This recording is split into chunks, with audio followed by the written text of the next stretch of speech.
What I'll show you today is how to zoom and highlight text. You can also highlight bad teeth if you want. To begin, upload your image and adjust the size as necessary. Then go to Effects and Generators and drag a solid color on top of the image. Make sure the two clips are lined up.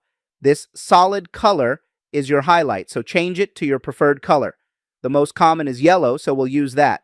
Go to Settings, scroll down to the Composite area, and in the Composite mode drop-down, choose Linear Burn. Let's zoom in on our image and look for the specific text we want to highlight. This is the phrase I want. To continue, we will use the crop sliders on the Inspector menu. Take your time in cropping to ensure that the text is centered inside the highlight. Once done, the next step is to animate it.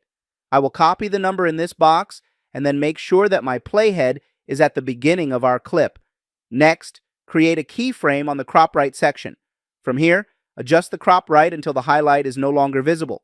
We are telling DaVinci that at the beginning of the clip, the highlight must be invisible. Next, move the playhead to where you want the highlight to be completed.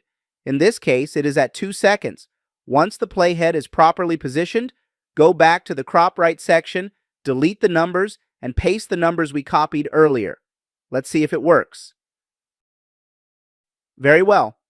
Now, we will work on zooming in on the image while the highlight is happening.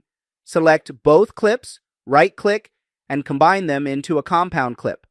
Next, go to Effects, open FX, and then search for Transform, and drag that into the compound clip.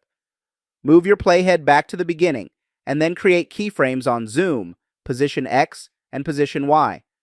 Similar to what I did earlier, I will move the playhead at the 2-second mark, and then adjust the Zoom, position X, and position Y until I am happy with how it looks.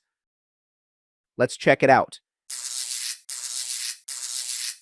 This is how you highlight text on an image in DaVinci Resolve. Thank you for watching and see you next week.